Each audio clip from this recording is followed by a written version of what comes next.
जय श्री कृष्णा साथियों, स्वागत है आपका हमारे चैनल आइए मोटिवेटेड में। आज हम श्रीमद् भगवत गीता के अध्याय 16 के बारे में जानेंगे। शुरू करने से पहले अगर आप इस चैनल पर नए हैं तो हमारे चैनल को सब्सक्राइब जरूर कर लीजिएगा।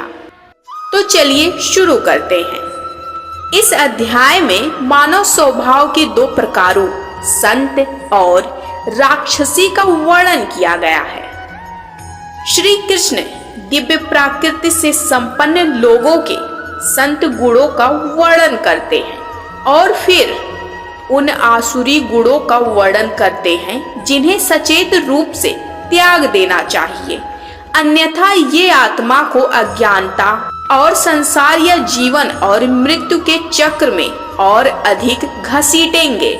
भगवान कहते हैं, हे भारत, ये दिव्य स्वभाव वाले पुरुषों के ऋषि तुल्य गुण है। निर्भयता, मन की पवित्रता, ज्ञान में दृढ़ता, दान, इंद्रिय संयम, त्याग, शास्त्रों का स्वाध्याय, तप और सरलता, अहिंसा, सत्य, क्रोध का अभाव, किसी के प्रति बैर ना करना और अभिमान का अभाव। हे पार्थ, आसुरी स्वभाव वाले लोगों के गुण हैं पाखंड, अहंकार, दंभ, क्रोध, कठोरता और अज्ञान। दैवी गुण मोक्ष की ओर ले जाते हैं, जबकि आसुरी गुण निरंतर बंधन की नियति का कारण होते हैं। हे अर्जुन, शोक मत करो, क्योंकि तुम ऋषियों के गुणों के साथ पैदा हुए हो। इस संसार में दो प्रकार के प्राणी हैं, दैवी गुण वाले और आसुरी गुण वाले। हे अर्जुन, मैंने दैवी गुणों का विस्तार पूर्वक वर्णन किया है, अब तू मुझसे आसुरी गुण के विषय में सुन। आसुरी प्रकृति वाले लोग यह नहीं समझ पाते कि कौन से कर्म उचित है और कौन से अनुचित, इसलिए उनमें ना तो पवित्रता होती है, ना अच्छा आचरण और ना ही सत्य। भगवान कहते हैं, यह दुनिया परम सत्य से रहित है, इसमें कोई आधार नहीं है और इसमें कोई ईश्वर नहीं है। ये दो लिंगों के संयोजन से बना है और इसका यौन संतुष्टि के अलावा कोई उद्देश्य नहीं है। ऐसे विचारों को दृढ़ता पूर्वक पकड़े रहने से ये भ्रमित आत्माएं अल्प बुद्धि और क्रूर कार्यों के साथ संसार के शत्रु बनकर उसके विनाश की धमकी देने लगते हैं।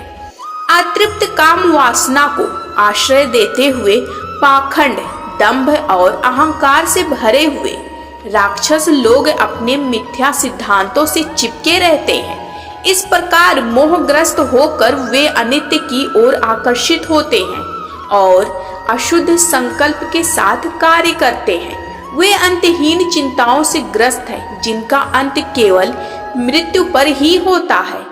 फिर भी वे पूरी तरह से आश्वस्त हैं कि इच्छाओं की पूर्ति और धन संचय ही जीवन का सर्वोच्च उद्देश्य है। सैकड़ों इच्छाओं के बंधन में बंधे हुए तथा काम और क्रोध से प्रेरित होकर वे अपनी इंद्रियों की तृप्ति के लिए अन्यायपूर्ण तरीकों से धन संचय करने का प्रयास करते हैं। आसुरी लोग सोचते हैं कि मैंने आज इतना धन प्राप्त किया है, अब मैं अपनी यह इच्छा पूरी करूंगा, यह मेरा है, कल इससे भी अधिक प्राप्त करूंगा। उस शत्रु का नाश मैंने कर दिया है, अब मैं अन्य शत्रुओं का भी नाश करूंगा। मैं भगवान के समान हूँ, मैं ही भोक्ता हूँ, मैं ही पूर्ण हूँ, मैं ही शक्तिशाली हूँ, मैं ही सुखी हूँ, मैं धनवान हूँ, मेरे उच्च पदस्थ संबंधी हैं, मेरे समान और कौन है।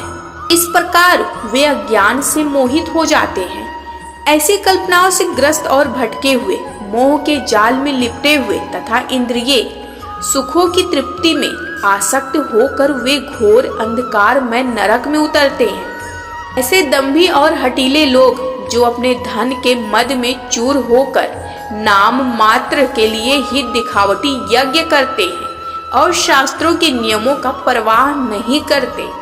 अहंकार, बल, घमंड और इच्छा, क्रोध से अंधे होकर राक्षस मुझे गाली देते हैं, जो उनके अपने शरीर में और दूसरों के शरीर में मौजूद हैं। इन क्रूर और घृणित व्यक्तियों, मानव जाति के नीच और दुष्टों में मैं निरंतर भौतिक जगत में पुनर्जन्म के चक्र में समान आसुरी प्रकृति वाले लोगों के गर्भ में डालता हूँ। ये अज्ञानी आत्माएं बार बार आसुरी योनियों में जन्म लेती हैं।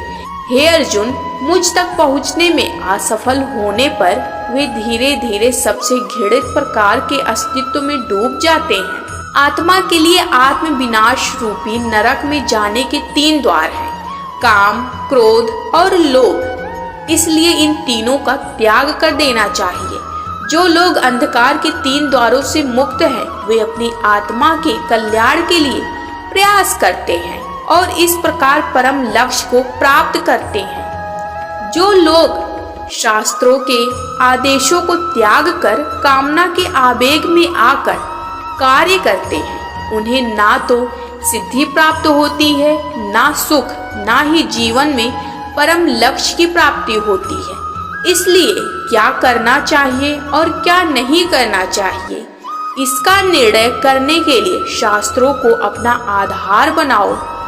शास्त्रों के आदेशों और शिक्षाओं को समझो और फिर उसी के अनुसार इस संसार में अपने कर्म करो। अंत में श्री कृष्ण घोषणा करते हैं कि शास्त्रों का ज्ञान अज्ञानता और जुनून पर काबू पाने में मदद करता है। वे हमें जीवन में सही विकल्प चुनने के लिए मार्गदर्शन करते हैं। इसलिए हमें उनकी शिक्षाओं और आदेशों को समझना चाहिए और तदनुसार इस दुनिया में अपने कर्म करने चाहिए। साथियों, श्रीमद् भगवद गीता का अध्याय 16 यहीं पर समाप्त होता है। मिलते हैं कल अगले अध्याय के साथ। अगर आपने हमारे चैनल को सब्सक्राइब नहीं किया है तो कृपया सब्सक्राइब कर लीजिए। धन्यवाद।